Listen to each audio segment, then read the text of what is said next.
Muy bien, muy buenas tardes con todos los presentes, siendo las 6:07 del día 3 de diciembre del 2022. Vamos a llevar a cabo una sesión más en el marco de nuestras lecciones sabatinas, módulo cuarto, sobre el derecho procesal penal.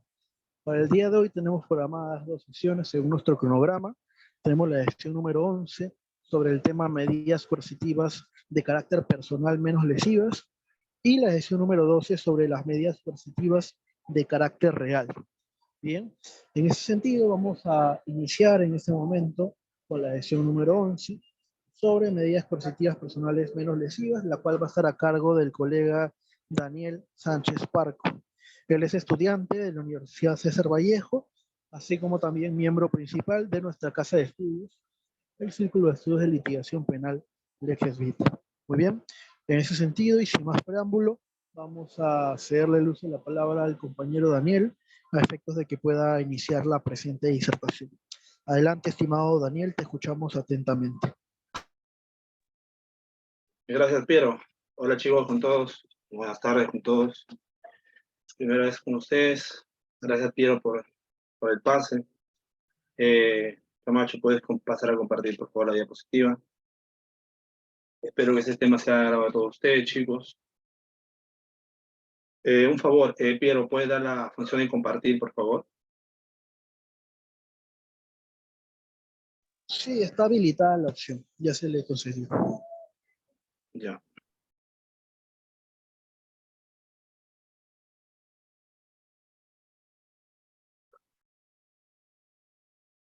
Maximiza, Camacho, por favor.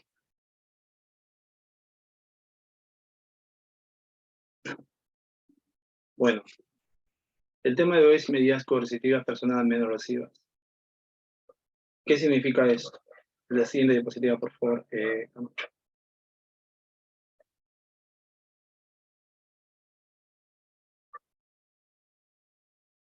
Primero, vamos a la regulación de las medidas coercitivas personales en nuestro nuevo Código Procesal Penal, que nos dice son limitaciones a los derechos fundamentales con el fin de evitar o servir de paliativo a los riesgos de que el proceso penal no concrete de manera efectiva su finalidad.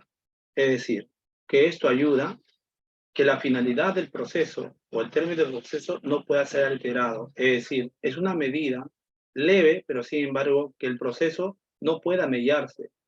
Asimismo, no puede destruirse.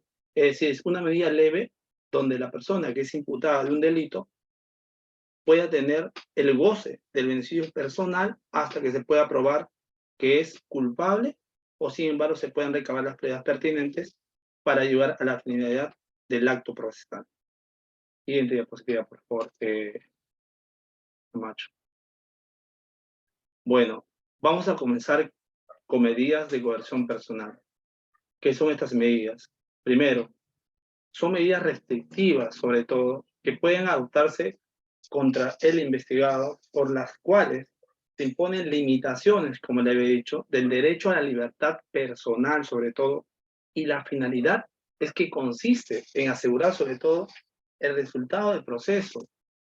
Es decir, evita el daño, sobre todo jurídico, que podría, sobre todo, sobrevenir más adelante, como impedir, sobre todo, la obstaculización en los procesos, es decir, la averiguación de la verdad durante ese lapso. Y sobre todo, confusión, es evitar el peligro de reiteración, sobre todo delictiva, y la ejecución de las posibles condenas. Es decir, para que se cumpla el propósito establecido. También se puede decir, es la restricción de un derecho, sobre todo que solo se tendrá lugar cuando fuera indispensable, en la medida y por el tiempo estrictamente necesario. Puede ser meses, puede ser como lo imponga sobre todo el juez. También se puede decir en este sentido que estas medidas de coerción, sobre todo personal, son aquellas que limitan de forma sobre todo parcial o total la libertad de una persona, que efectúa una acción ilícita. Es decir, que estas medidas son empleadas con la finalidad de asegurar el resultado, como era dicho, del proceso penal, de su duración, sobre todo en este lapso de coerción temporal, es decir, es temporal. Y solo se aplicará de manera, sobre todo, excepcional. No se puede solamente estas medidas usarlos, sobre todo, por un fines políticos o fines altruistas para solamente dictar estas medidas que más adelante se pasará a decir cuáles son. Asimismo, para aplicar estas medidas de coerción, la doctrina señala dos presupuestos, hay que recalcar ahí, que resultan sobre todo de utilidad para marcar los lineamientos, sobre todo básicos y fundamentales, en la adopción de las cautelares que estas son. Entre ellas tenemos dos, que nosotros algunos lo conocemos. El fumo, la siguiente diapositiva, por favor. Ya. El fumus monis iuris. ¿Qué es esto? Es denominada sobre todo la apariencia del derecho. Es decir, cuando existen sobre todo suficientes elementos que nos indican que le atribuyen a una persona ciertos hechos delictivos. Y esto se da en la medida de coerción en la búsqueda de estos elementos. Cuando se busca saber la verdad del objeto del delito. Asimismo, tenemos como segunda figura, sobre todo, es el periculum in mora. ¿Qué decir? Sobre todo, que es conocido como el peligro, sobre todo, en la demora. Este presupuesto, sobre todo, consiste cuando el imputado busca eludir y obstruir, obstaculizar, lo mismo sería la efectividad del proceso penal. Por eso se van a dar ciertas medidas que más adelante lo voy a poder explicar. Y siguiente diapositiva, por favor. Colega. En estas medidas, sobre todo, tenemos la comparecencia. ¿Qué es la comparecencia? Sobre todo, muy importante.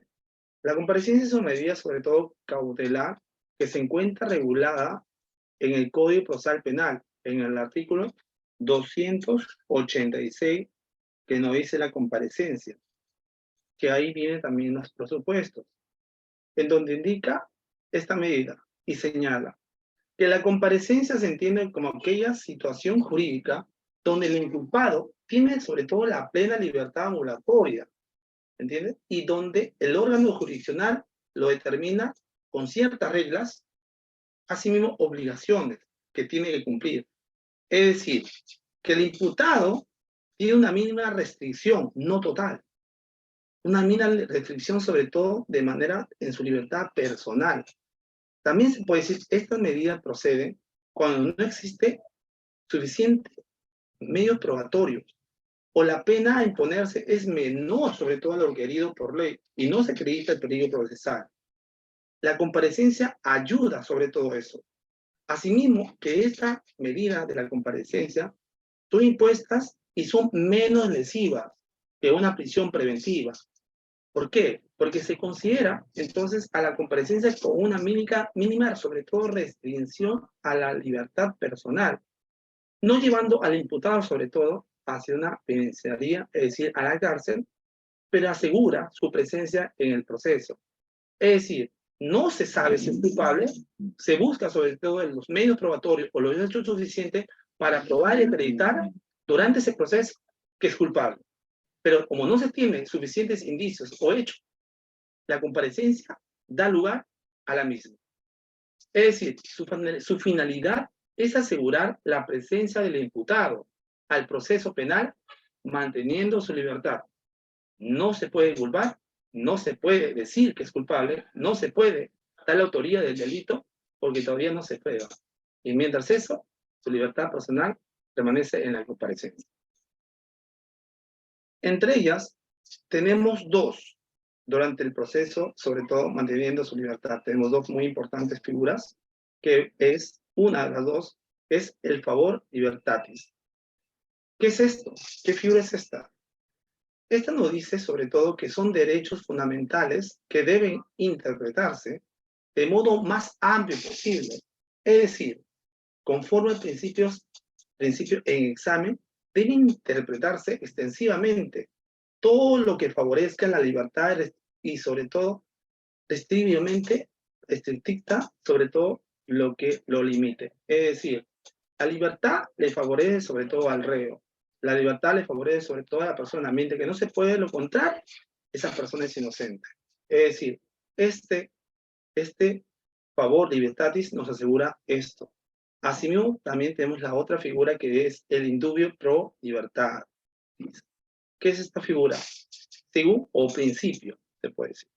Este principio son derechos fundamentales que deben interpretarse de modo más amplio posible. Es decir, conforme a este principio, en examen, sobre todo, debe interpretarse extensivamente todo lo que favorezca la libertad y todo lo que se pueda limitar.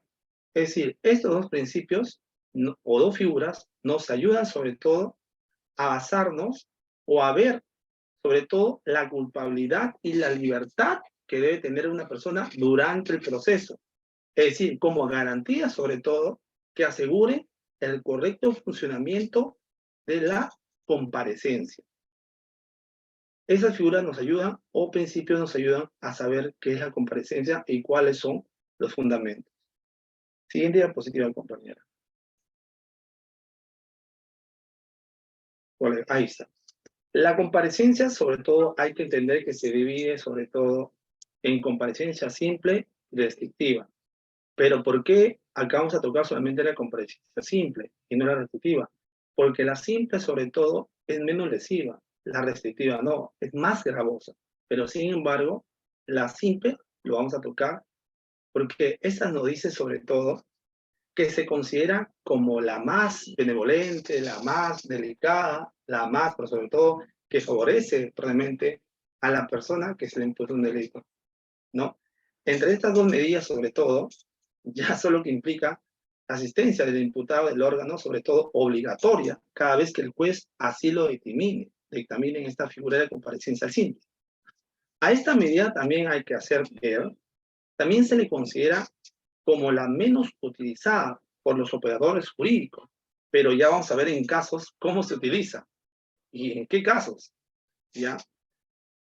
Sobre todo jurídico, ya que es de una naturaleza no tan severa como las otras medidas.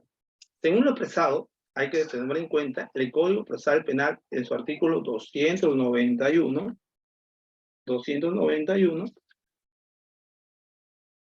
que considera la comparecencia simple cuando las distinciones, sobre todo provistas en el artículo 281, sean prescindidas por el juez.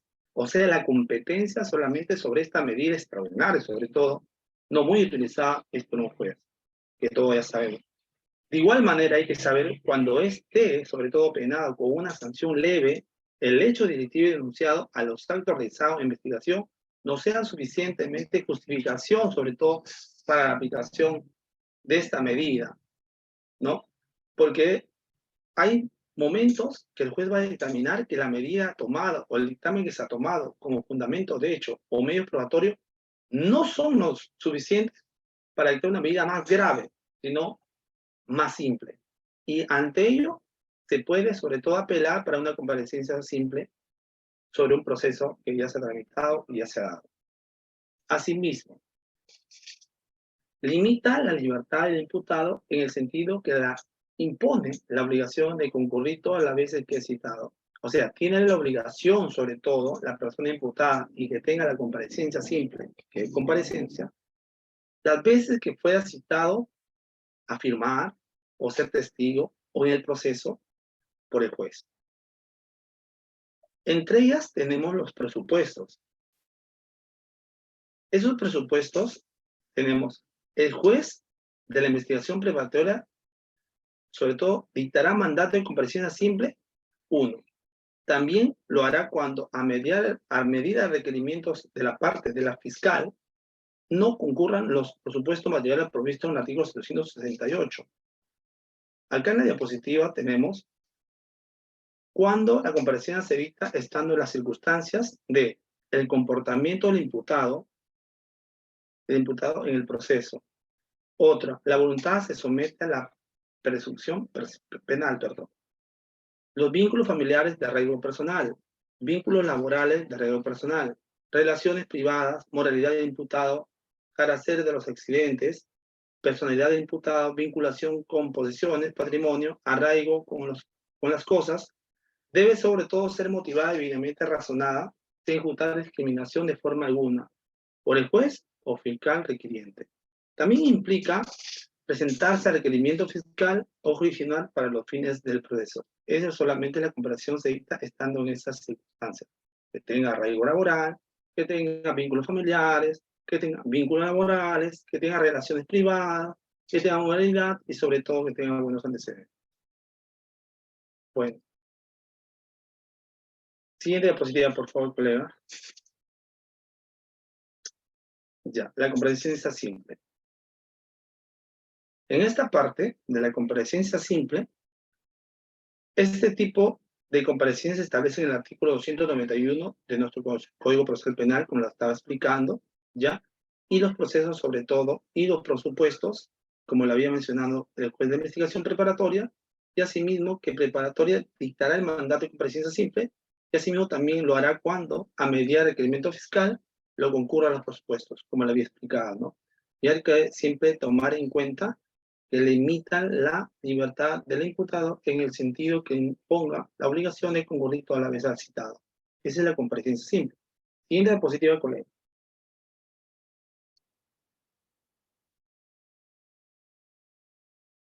Bueno, como le había hecho mención, en la comparecencia simple, tenemos este caso muy controversial, sobre todo que todos conocemos.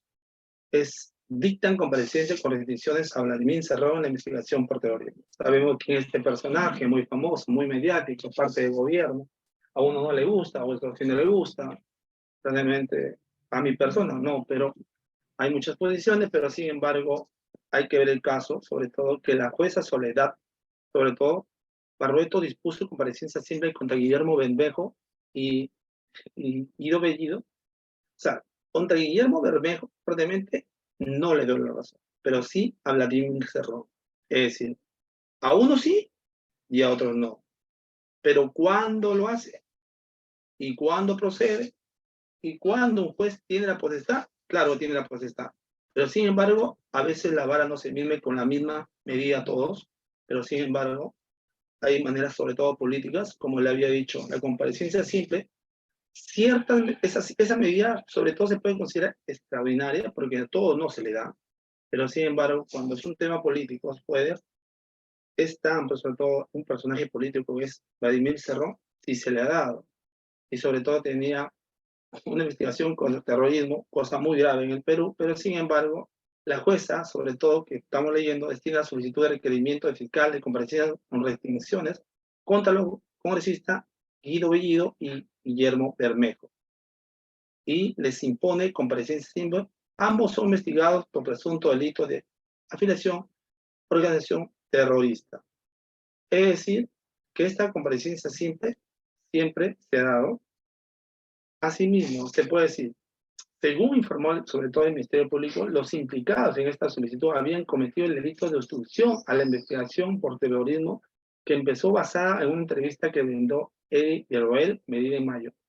Es decir, por la entrevista a Vladimir Cerrón, por lo que él dijo, se le acusó de terrorismo. La pregunta para todos nosotros, ¿por una entrevista se le puede acusar de terrorismo a una persona?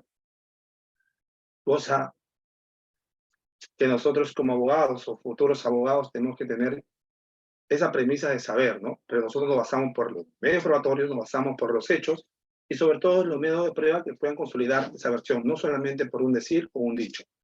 Asimismo, en este caso de los congresistas Guillermo Bermejo y Guido Bellido, la magistrada rechazó el pedido de comparecencia con restricciones y dictó en su lugar comparecencia simple. Es decir, dictó una medida casi para todos, pero sin embargo, esta medida es sobre todo un hecho pronto aislado que no todos o no siempre se da realmente en ciertas circunstancias.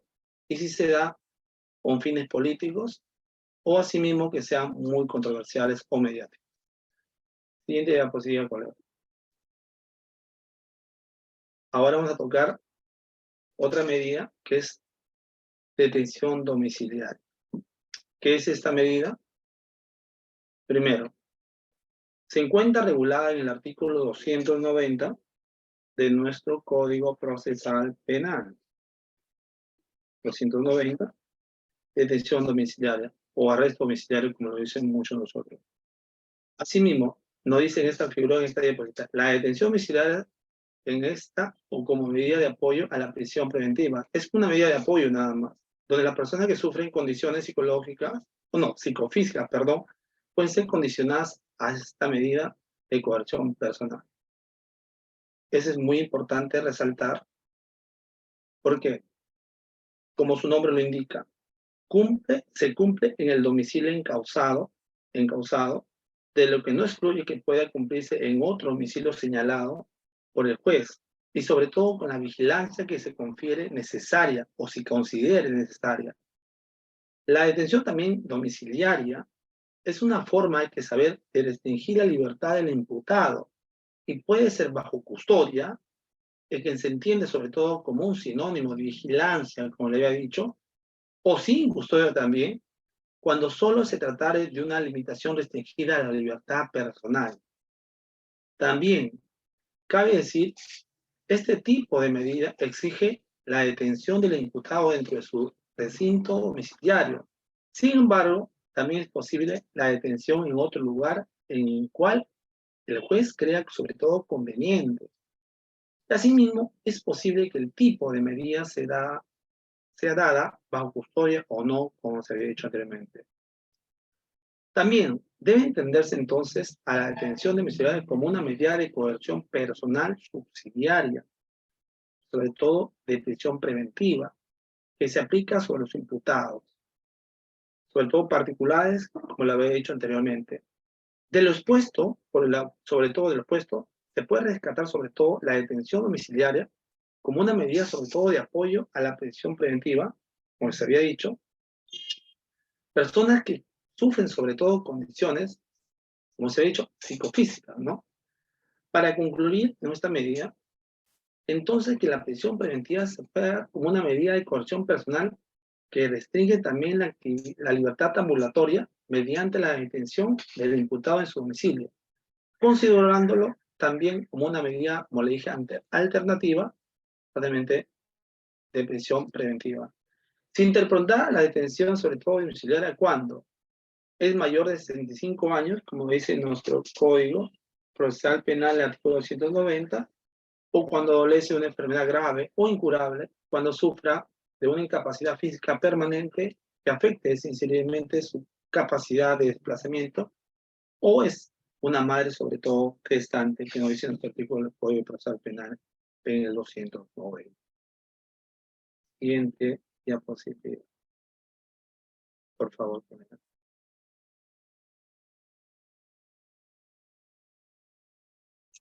Ya, ahí deja la diapositiva.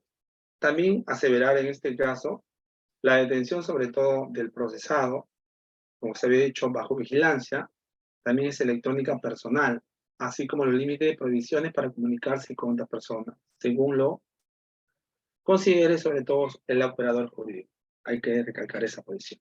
Bueno, en esta medida nosotros tenemos sobre todo un caso muy mediático que fue hace muchos años, el caso de Edwin Oviedo, en donde este caso, la Corte Suprema, sobre todo de Perú, ordenó la liberación del expresidente de la Federación Peruana de Fútbol, expresidente, Edwin Oviedo, que incumplía sobre todo arresto domiciliario desde mayo de 2020 en medio de la investigación que se sigue contra una organización, presunta organización criminal del norte peruano.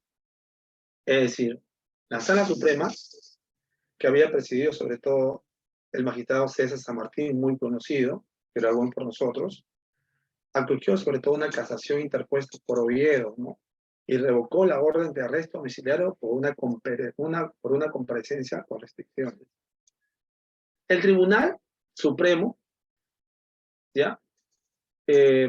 Precisó sobre todo en ese sentido que Oviedo no podrá ausentarse de la localidad en la que vivía sin autorización judicial. Le prohibió sobre todo comunicarse con sus co-pesados, sobre todo, o amigos, entre comillas, y sobre todo deberá presentarse cada 30 días ante el juzgado para justificar sus actividades diarias que haga.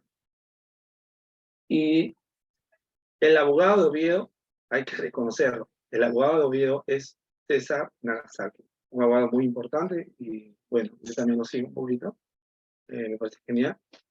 Es decir, en esta medida, sobre todo, en la medida de detención domiciliaria, fue sobre todo muy positivo para Oviedo, porque es una medida, porque no se había comprobado sobre todo los hechos o evidencias necesarias, y fue de carácter más probablemente personal y un hecho más aislado para que tenga una comparación, sobre todo de detención domiciliaria, que ha sido en cierta parte muy beneficioso para su persona y sobre todo para el abogado César Nagasaki.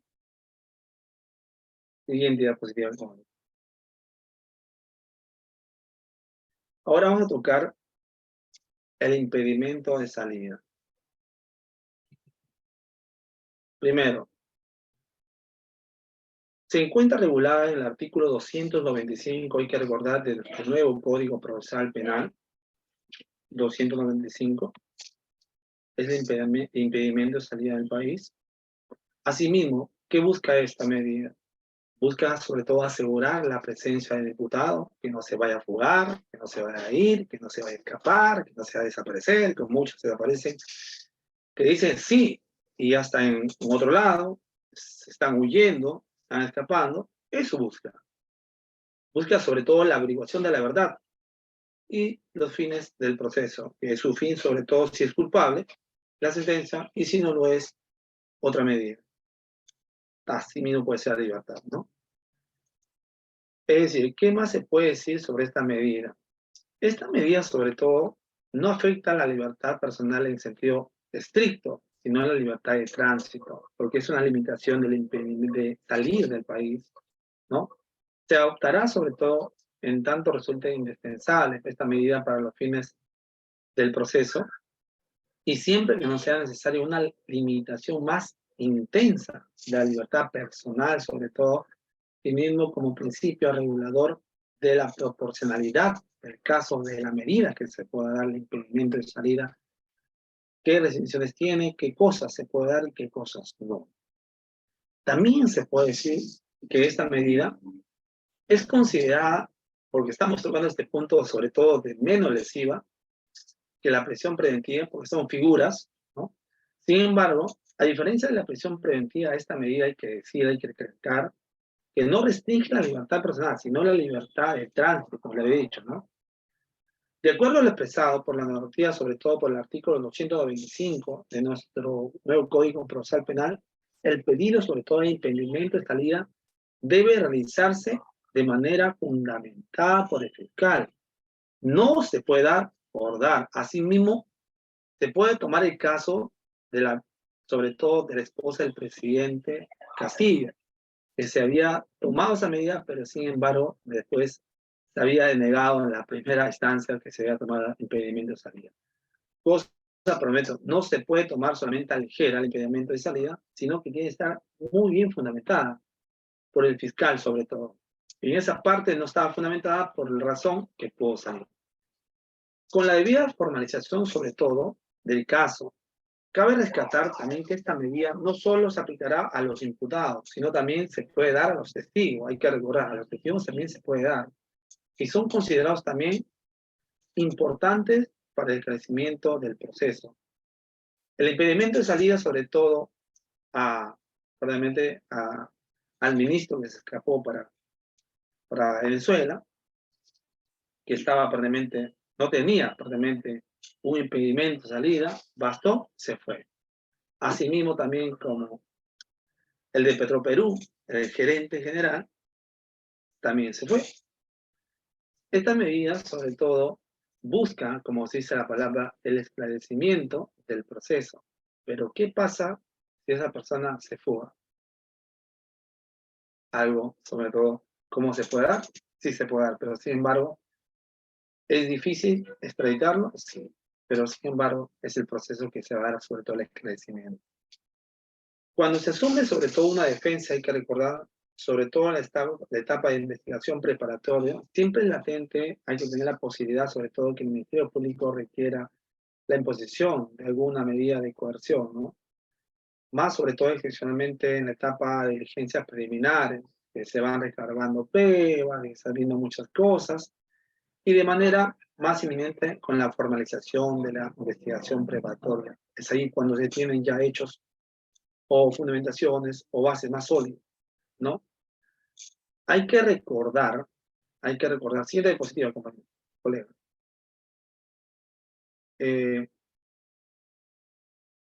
Hay que recordar antes de pasar a uno que ya conocemos, a un doctor, los criterios sobre todo para la prisión preventiva, ¿no? Como lo había dicho en el peligro de fuga, ¿no? Es el arraigo sobre todo que pueda tener acá el establecimiento donde viva, no puede tener 1, 2, 3, 4, 5. Tiene que sobre todo un arraigo o tener una casa, pero tiene que fundamentarse sobre todo en base solo que dónde vive, en dónde se queda. No es un día me quedo de un lado, el otro día me quedo de otro lado, el otro día me quedo de otro lado, o sea, vivo en Trujillo, mañana vivo en Piura, pasado mañana vivo en Lima. Eso no consigue el arraigo. Sobre todo la gravedad de la pena, la magnitud sobre todo del daño causado, el comportamiento sobre todo del imputado, la pertenencia de una organización criminal, si pertenece, el comportamiento, si obstruye la justicia, o obstruye probablemente la diligencia, o obstruye el proceso, eso se tiene que determinar para darse el impedimento de salida. Así mismo, en el arraigo es laboral, familiar, domiciliario, entre otros. Seguimos en esta parte, sobre todo en el impedimento de salida. Sobre todo hay que tomar a un abogado muy conocido que se llama Jefferson Moreno, ¿no? Que sobre todo publicó en su libro La defensa de Nadine Heredia, ¿no? Eso yo estaba leyendo, ¿no? Y nos dice, ¿no? Y nos dice sobre todo que la defensa siempre se prepara para dejar sentadas las bases que permitan ayudar en el enfrentamiento de la adopción de la medida de coerción. Y nos da un ejemplo, ¿no? Es decir, nos dice, desde que se acude a una declaración, sobre todo de investigado, se viene ya proyectando la debida entrega de datos de identificación. Es decir, donde tú vives, etcétera y cosas. Sobre todo pensando en que eso puede ser utilizado por la Fiscalía como un supuesto de falta de arraigo domiciliario o laboral. Es decir, todo lo que nosotros podamos decir, o podamos dar en ese momento, se puede utilizar para bien o para mal. Es decir, él nos dice eso. O a lo largo de la investigación, se deja constancia de un actuar indebido de parte de la Fiscalía en la programación de diligencia o de la actitud colaborativa que tiene el investigado y su defensa. Es decir, a veces la Fiscalía puede tomar medidas que deberían ser claras, pero sin embargo con otro objetivo o con otro objeto. No necesariamente, por un lado, probablemente favorable a la persona que está él probablemente siguiendo, ¿no? También nos dice Jefferson Moreno, esta ausencia se debate sobre todo de manera constante, ¿no? Es decir, aunque no todos los casos, claro está en esta concepción que nos dice él, viene haciendo que el impedimento de salida se convierta en una medida de coerción, sobre todo en la aplicación casi automática. Es decir, sin que se analicen profundamente la concurrencia de los presupuestos específicos, sobre todo de la indispensabilidad de esta medida. Es decir, nos dice que no se analiza, por ejemplo, la medida alternativa al impedimento de salida, reconocida por la propia Corte Suprema. Esto es solo señalando la dirección precisa y ubicable. Es decir, si yo tengo un arraigo prácticamente donde vivo, basta que se certifique que ahí vivo. Basta. Pero sin embargo, a veces los fiscales buscan ver otras cosas que realmente van fuera del proceso, sobre todo, o de los presupuestos específicos que deberían requerirse. Eso nos explica Jefferson Moreno, que esta medida se va utilizando sobre todo muy políticamente con otros fines. Asimismo, hay que recordar para el profesor, sobre todo Pablo Sánchez Velarde, muy conocido, el impedimento de salida del país contiene y nos dice una afectación a los derechos o libertades personales sin llegar, sobre todo, al constituir una privación de libertad de manera efectiva en sede penal. Es decir, ello puesto que la persona sobre la que recae dicha medida goza de un derecho restringido a la libertad de tránsito, ya que se encuentra limitado a la localidad en que se habita. Es decir, que nos está diciendo que las libertades personales, sobre todo, nos están restringiendo, pero sin embargo, esta medida se tiene que dar conforme a lo establecido por ley. y no exagerar, sobre todo en esta medida, que sea muy restrictiva, sabiendo que el arraigo domiciliario basta para dar base sólida que nosotros vivimos probablemente ahí, con nuestro arraigo laboral es ahí. Es decir, no tenemos peligro de fuga, no tenemos cómo irnos, escaparnos, o obstaculizar a la justicia, obstaculizar el proceso, o sobre todo dilatar o buscar la manera como ese proceso se pueda mediar. Ante esto, tenemos, colega, la siguiente diapositiva, por favor. Ante esto, nosotros tenemos, y puse este caso de Martín Vizcarra, colega, la siguiente diapositiva. En el caso de Martín Vizcarra, ahí está, que todos conocemos este personaje increíble, bueno, para todos ya es conocido, ¿no? Increíble, ya bueno. Este caso de Martín Vizcarra, conocido sobre todo como el vivito Fiu Fiu, este caso sobre todo es muy importante porque a él se le dio sobre todo el impedimento de salir, se le restringió sobre todo esta medida, ¿no? ¿Y por qué? Hay que decir que la jueza, sobre todo María de los Ángeles Álvarez, declaró sobre todo fundar el requerimiento de 18 meses de impedimento de salida del país contra el expresidente Martín Vizcarra por el caso de la construcción. La medida que no será apelada, sobre todo, y no fue apelada por la defensa legal del exmandatario, ¿no? Es decir, mientras que esta medida solamente fue del impedimento de salida, él mismo lo dijo, hay que recabar y hay que ver en sus entrevistas, sobre todo su arraigo personal, laboral y sobre todo dónde vive él, domiciliario. Él constató que él no tiene peligro de fuga, él no se va a escapar, él no se va a ir, pero siempre lo certificó y por ende le dan una razón, que a él le dan un impedimento de salida, pero sin embargo le dieron con ciertas limitaciones o restricciones, pero sin embargo en la pelota. ¿Por qué? Porque él sabe que mientras la investigación perdure, o los medios probatorios que puedan requerir o buscar, sobre todo, en este experimento de salida, es un proceso muy largo, no es un proceso muy corto, que todos sabemos. Pero sin embargo, hasta el día de hoy, después de que dejó el mandato, sigue teniendo esta figura libertad, sobre todo, libertad de tránsito. Pero sin embargo, no tiene esa libertad de viajar o irse fuera del país. Porque hay que recordar que esta figura de impedimento de salida, realmente, solamente tiene carácter sobre todo que tengan, como si con la diapositiva anterior, que tengan sobre todo un contenido sobre todo o hecho delictivo muy grave.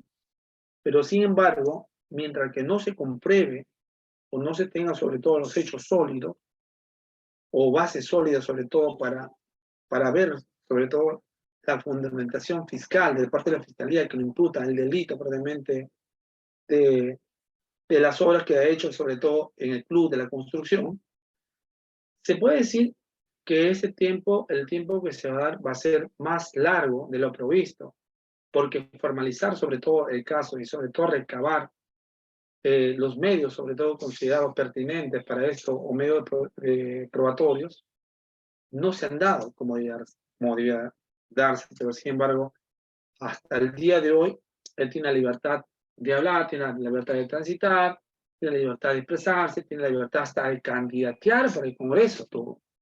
Es decir, que esta medida de impedimento de salida no prohibió o restringió ciertas cosas fundamentales o ciertas cosas de la misma persona que lo puede hacer como nosotros. En cabo, para finalizar, se puede decir que esta medida, sobre todo de impedimento de salida, o estas medidas coercitivas, sobre todo menos lesivas, ayudan sobre todo a la persona, que se esclarezcan los procesos y se pueda fundamentar de la parte fiscal y consolidar si el hecho sobre todo imputado de parte de ellos hacia la figura, sobre todo, se pueda dar si es verídico, si es verdad, si es real o no.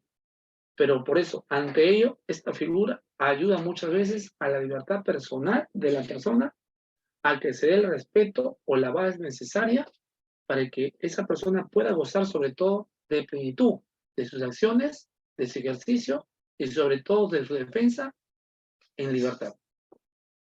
Eso hace ver estas implicaciones, sobre todo estas medidas de coerción, de manera menos lesiva para el beneficio de la persona en la libertad personal, que no le pueda sobre todo atentar contra sus restricciones, sobre todo como persona, y el derecho sobre todo constitucional que tenemos a partir de los hechos fundamentales de la persona. Eso sería todo.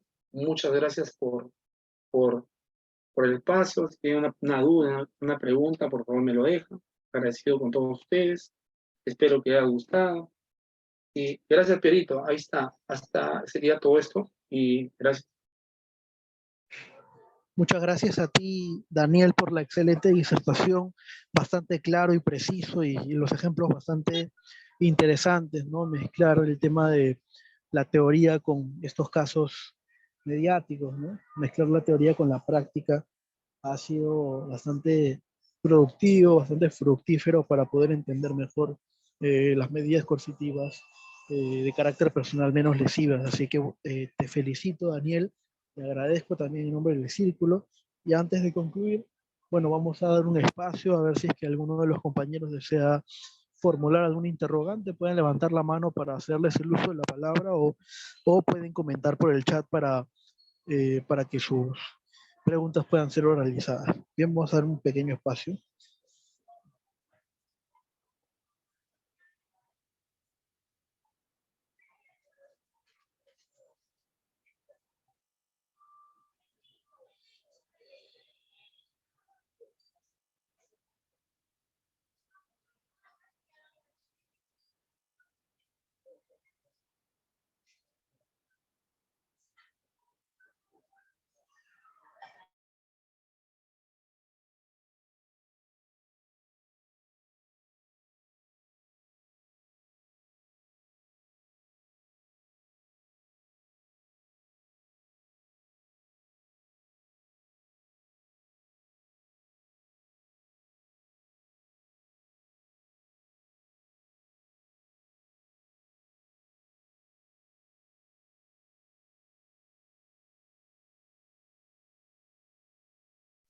Muy bien, al parecer no hay preguntas. Entiendo que todo ha quedado bastante claro, así que agradecerte nuevamente por la excelente disertación, estimado Daniel. Te felicito en nombre del Círculo de Estudios de Litigación Penal Ex Vita y bueno, esperamos seguir contando con tu participación en futuras actividades. Muchísimas gracias, Daniel, y eso sería todo entonces por parte de nuestro compañero Daniel Sánchez. Muchísimas gracias. Ahora, estimados amigos, vamos a dar un breve